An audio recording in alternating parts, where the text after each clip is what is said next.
আমি একজন penetration tester এবং সার্টিফাইড এথিক্যাল হ্যাকার। 4 কোটি থেকে 5 কোটির আশেপাশে এরকম একটা অ্যামাউন্ট আর্ন হয়েছে। অর্থাৎ মূলত আমি গত 5 বছর যাবৎ বিভিন্ন ইন্টারন্যাশনাল মার্কেট প্লেসে অ্যাজ এ ফ্রিল্যান্সার হিসেবে কাজ করছি এবং বিভিন্ন দেশের বিভিন্ন কোম্পানি এবং দেশের বাইরের বিভিন্ন ইন্টারন্যাশনাল কোম্পানির সাথে আমি যুক্ত আছি। মূলত আমার যে কাজটা, মূলত আমি একজন পেন টেস্টার হিসেবে কাজ করি বা এথিক্যাল হ্যাকার হিসেবে কাজ করি। আমাদের কাজ হচ্ছে বিভিন্ন কোম্পানির নেটওয়ার্ক সিস্টেম, ওয়েব অ্যাপ্লিকেশন, প্রত্যেকটা জিনিসের ভালনারেবিলিটি বা ত্রুটি খুঁজে বের করা এবং সেই ত্রুটিগুলো যাতে ব্ল্যাক হ্যাট হ্যাকার যারা আছে তারা সেটা আগে থেকে আমাদের আগে, অর্থাৎ যা কোম্পানি আছে, কোম্পানির যে ওয়েবসাইটগুলো আছে সেটাকে আগে কম্প্রোমাইজ করতে না পারে বা হ্যাক করে ডেটাবেস অ্যাক্সেস করতে না পারে। সো আমরা সেই লক্ষ্যেই কাজ করি। আমরা মূলত সেই ভালনারেবিলিটি বা ত্রুটিগুলো খুঁজে বের করে আমাদের বিভিন্ন কোম্পানিকে আরও বেশি সিকিউর করতে মেক শিওর করি বা তাদের আমরা রিপোর্ট করে দিই যাতে আসলে ব্ল্যাক হ্যাট হ্যাকাররা প্রিভিয়াস মানে আমাদের আগে বা কোম্পানিটা কোনো ক্ষতি করতে না পারে। সো এইটাই মূলত আমরা করে থাকি। আর আমার জার্নি বলতে আমার জার্নি স্টার্ট হয় 2017 সালে এবং আমার শেখা শুরু হয় শুধু একটা ইনসিডেন্টের মাধ্যমে, যেটা আমি অনেক জায়গায় বলেছি। সেটা হচ্ছে আমার একটা ফেসবুকের একটা ইস্যু হয়, যে ইস্যুটার উপর বেস করেই আমার আসলে জার্নিটা স্টার্ট করা। বা আমার তখন আসলে একটা কিউরিওসিটির জায়গা থেকে আমি এই লাইনে আসি বা ফেসবুক হ্যাকিং বা বিভিন্ন জিনিসপত্র নিয়ে ঘাটাঘাটি শুরু করি। তো দেন আমি বুঝতে পারি যে আসলে এই ফিল্ডেও আসলে ক্যারিয়ার আছে, এই সাইবার সিকিউরিটি ফিল্ডেও ক্যারিয়ার আছে। সো এইভাবে আসলে আমার শুরু। দেন আমি অ্যারাউন্ড 1-2 বছর পরে, অর্থাৎ আমি 2017 সাল থেকে 18-19 শেষে এসে আমি ফ্রিল্যান্সিং স্টার্ট করি। আমি আপওয়ার্কে অনেকবার টপ রেটেড ফ্রিল্যান্সার ছিলাম। আমার অ্যাকাউন্ট সাসপেন্ড হওয়ার পরেও আমি বিভিন্ন অ্যাকাউন্ট নিয়ে কাজ করছি। আমি আপওয়ার্ক থেকে একটা huge amount of money earn করছি ওই সময়তে। এবং এখন যদি আপনি চিন্তা করেন মানে বাংলাদেশের প্রেক্ষাপটে আসলে সাইবার সিকিউরিটির চাহিদা কেমন, আমি যদি আপনাদের বলি যে বাংলাদেশে এখন যে ইকোনমি আছে, অর্থাৎ বাংলাদেশের সাইবার সিকিউরিটি ফিল্ড এখন যা আছে, এখন 250 মিলিয়নের আশেপাশে সাইবার সিকিউরিটি মার্কেট ভ্যালু হবে। আর আমি যদি 5 বছর 6 বছর পরে চিন্তা করি, 2031 সালের কথা চিন্তা করি, তো এরকম হতে পারে যে 500 মিলিয়নের আশেপাশে সাইবার সিকিউরিটির যে মার্কেটটা, এই ভ্যালুটা যাচ্ছে। অর্থাৎ বাংলাদেশ এখনও গ্রোয়িং ফিল্ডে আছে। বাট এটা যদি আপনি 4-5 বছর পরে চিন্তা করেন তাহলে এটা একটা ভালো ফিল্ড হতে পারে। এখন গভর্নমেন্টও এইদিকে ফোকাস করা শুরু করছে। সো বাংলাদেশের জন্য ভালো। এবং আমরা মূলত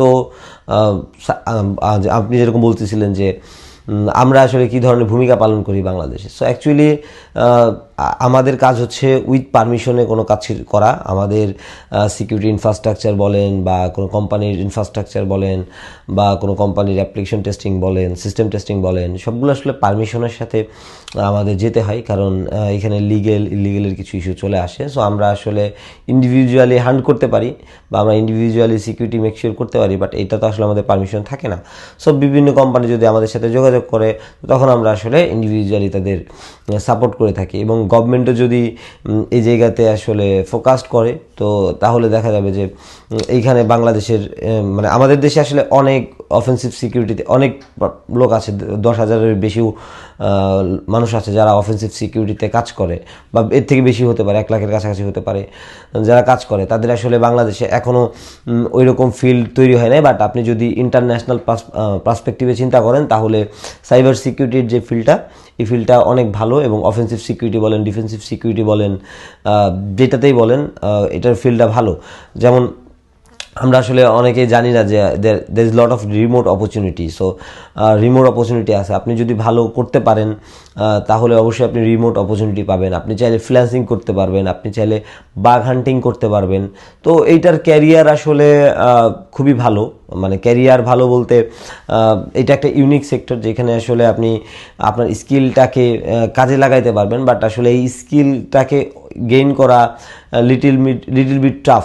ধরেন আমাদের বাংলাদেশে আসলে আমরা ফ্রিল্যান্সিং বলতে কি বুঝি? ফ্রিল্যান্সিং বলতে হইতেছে শুধু গ্রাফিক ডিজাইন, ওয়েব ডিজাইন, এই জিনিসগুলো বুঝি, এবং আরও বিভিন্ন টপিক আছে। বাট সাইবার সিকিউরিটিতে বা এই ইথিক্যাল হ্যাকিং বা পেন টেস্টিং করে যে ফ্রিল্যান্স করা যায়, এই জিনিসটা সর্বপ্রথম আমি বাংলাদেশে পাবলিকলি এসে বলা শুরু করি যে আসলে এটা দিয়ে করা যায়, আমি করতেছি।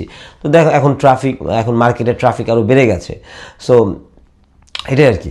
আচ্ছা, দেখেন, ফ্যামিলি আসলে সাপোর্ট না দিলে কোনো কিছুই করা পসিবল না। সো ফ্যামিলির সাপোর্ট তো অবশ্যই ছিল। আমার ফ্যামিলি কখনো আমাকে বলে নাই যে এটা করো না, ওইটা করো না। তো তারা আমার উপর কোনো কিছু চাপাই দেয় নাই। হ্যাঁ, একটা সার্টেন টাইমে তারা ডিসিশন দিছে, সেই ডিসিশন আমিও মানছি, তাদের কথা শুনছি। সো আলটিমেটলি তাদের সাপোর্ট তো অবশ্যই ছিল। তাদের সাপোর্ট ছাড়া, ফ্যামিলির সাপোর্ট ছাড়া, মা বাবার দোয়া ছাড়া আসলে অ্যাকচুয়ালি কিচ্ছু হয় না। সো এইগুলো খুব ইম্পর্টেন্ট। সো আমিও সাপোর্ট পেয়েছি, আলহামদুলিল্লাহ ভালো সাপোর্ট পেয়েছি। সো এই জন্য হয়তো আজকে আপনাদের এখানে ইন্টারভিউ দিচ্ছি। ফ্রিল্যান্সিং স্টার্ট করি হচ্ছে 2020 সাল থেকে, এবং আমি যদি মার্কেট প্লেস এবং মার্কেট প্লেসের বাইরের কথা চিন্তা করি, সো ফার এই পর্যন্ত আমি 4 কোটি থেকে 5 কোটির আশেপাশে এরকম একটা অ্যামাউন্ট আর্ন হয়েছে। অর্থাৎ আমার আসলে দেখা যাচ্ছে মার্কেট প্লেস তো আমি অনেক দিন আগেই ক্লোজ করছি। মার্কেট প্লেস বাইরে আমার অনেক ক্লায়েন্ট ছিল, আমি তাদের সাথে কাজ করেছি। এবং এখন আমি আপাতত যেটা করছি সেটা হচ্ছে আমি মূলত 2টা রিমোট জবে আছি। একটা হচ্ছে জামাইকাতে আর একটা হচ্ছে আমেরিকাতে, ডালাসে তাদের অফিস।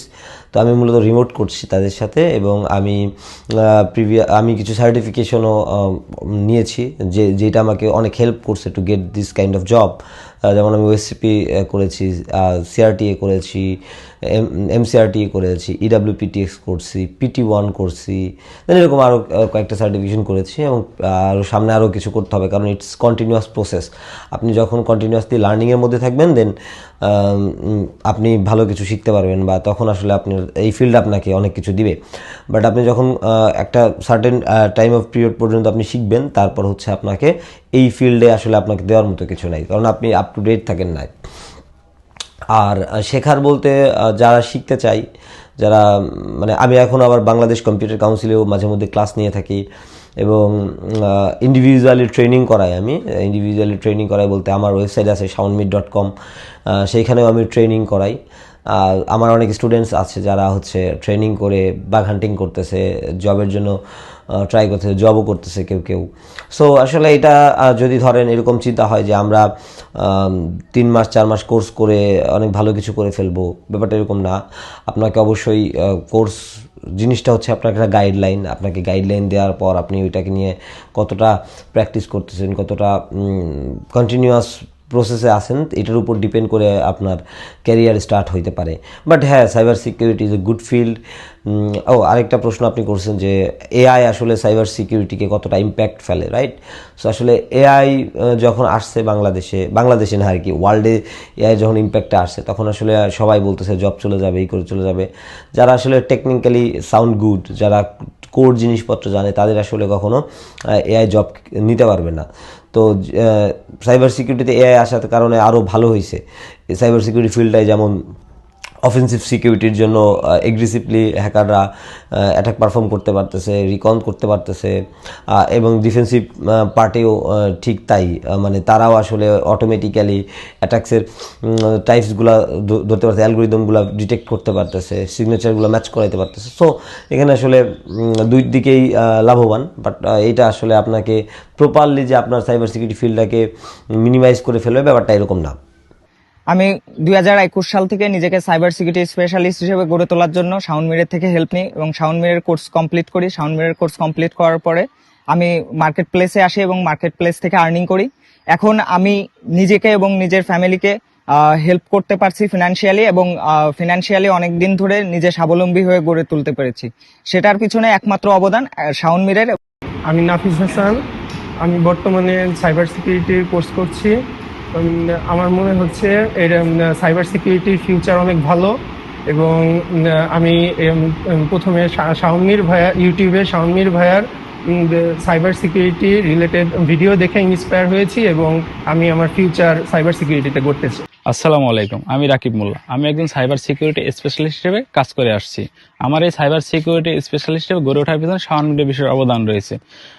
পিছনের দিক ফিরে গেলে দেখা যাচ্ছে আমি 2020 সালে আমি আমার ডিপ্লোমা শেষ করে খুব ডিপ্রেশনে ছিলাম যে এখন কি করব।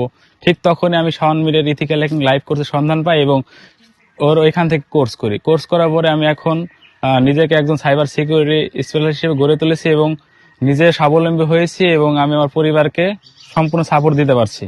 আচ্ছা, তরুণ যারা আছে যারা শুরু করতে চাচ্ছে সাইবার সিকিউরিটি ফিল্ডে বা সাইবার সিকিউরিটি ফিল্ডে আসতে চাচ্ছে, তারা প্রথমত তাদের ধৈর্য নিয়ে আসতে হবে। এই ফিল্ডে আসলে ধৈর্য থাকাটা খুব ইম্পর্টেন্ট, কনসিস্টেন্সি রাখা খুব ইম্পর্টেন্ট। এবং যদি শিখতে চান তাহলে যে কোনো জায়গা থেকে শিখতে পারেন। আপনি অনলাইন থেকে, ইউটিউব আছে, গুগল আছে, বিভিন্ন জায়গায় ফ্রি রিসোর্স আছে, বাট সবগুলো অর্গানাইজ না। তো আপনি প্রথম অবস্থায় আপনার বেসিকগুলো এখান থেকে কভার করতে পারেন, তারপর আপনি কোথাও থেকে গাইডলাইন নিতে পারেন, কোনো কোর্সের আন্ডারে গাইডলাইন নিতে পারেন। সো এটাই আসলে প্রথম অবস্থায় আসতে হলে আপনাকে ধৈর্য, ফোকাস, এই জিনিসগুলো নিয়ে আপনাকে এই ফিল্ডে আসতে হবে।